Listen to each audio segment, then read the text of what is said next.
अस्सलाम वालेकुम dear students, कैसे हैं? उम्मीद करता हूँ आप सब खैरियत से होंगे। हमारा प्रीवियस लेक्चर जो था वो कत्ल के अबाउट था। आज भी हमारा वही लेक्चर कंटिन्यू रहेगा।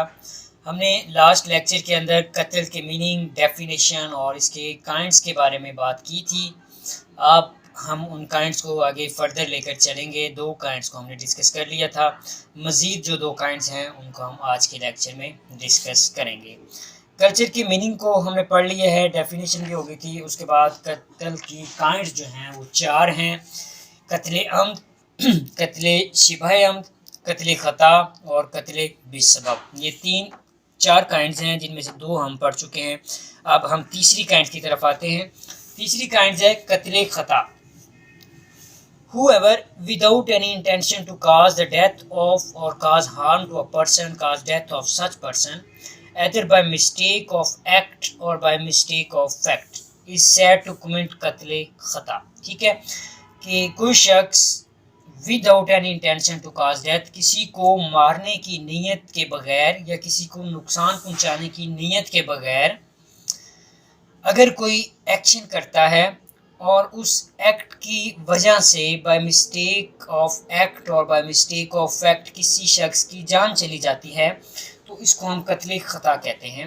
आपको एक एग्जांपल देते हैं जिससे मज़ीद क्लियर हो जाएगा कि A aim to a deer but misses the target and kill G who is standing by A is guilty for कत्ल ख़ता। ए जो है वो एक निशाना लगाता है हिरन को, लेकिन वो निशाना गलती से मिस हो जाता है और वो आगे खड़े हुए किसी शख्स को लगता है, जी को लगता है, और जी की डेथ हो जाती है। इसको कहते हैं कत्ल ख़ता, यानी गलती से कत्ल हो जाना। अब इसकी पनिशमेंट क्या है? पनिशमेंट के लिए हम सेक्शन 319 देखते हैं। पनिशमेंट वो कह रहा है कि जो शख्स भी कत्ल ख़ता करेगा वो दियत पे करेगा। दियत के लिए इंशाल्लाह हम एक अलग लेक्चर आपको अपलोड किया जाएगा आपके लिए। दियत की वैल्यूज़ और दियत के लिए सेक्शन क्या है वो सारा कुछ उसके अंदर बताया जाएगा। लेकिन सिंपल मैं आपको इतना बता दूं कि दियत की जो वैल्यू है पाकिस्तान के अंदर वो 30,630 ग्राम सिल्वर के इक्वल है। सिल्वर की मार्केट वैल्यू को देखा जाएगा कि मार्केट वैल्यू कितनी है, इसलिए दियत की वैल्यू जो है वो ऊपर नीचे होती रहती है। इसके साथ इसको 5 साल तक की सज़ा भी हो सकती है।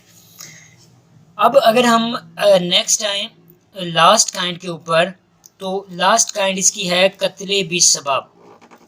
कत्ल बिसबब 321 पे है।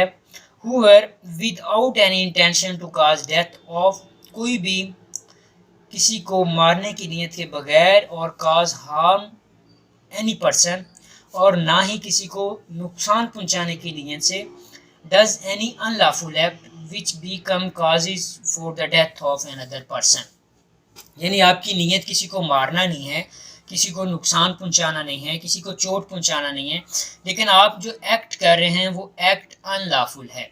आपकी उस अनलॉफुल एक्ट की वजह से किसी की डेथ हो जाती है, तो इसको हम कत्ल बिसबब कहते हैं।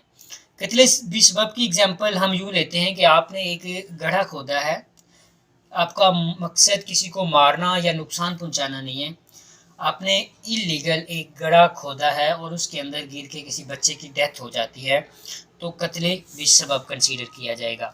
अब इसकी अगर हम पनिशमेंट की तरफ आएँ तो इसकी पनिशमेंट 322 के अंदर है।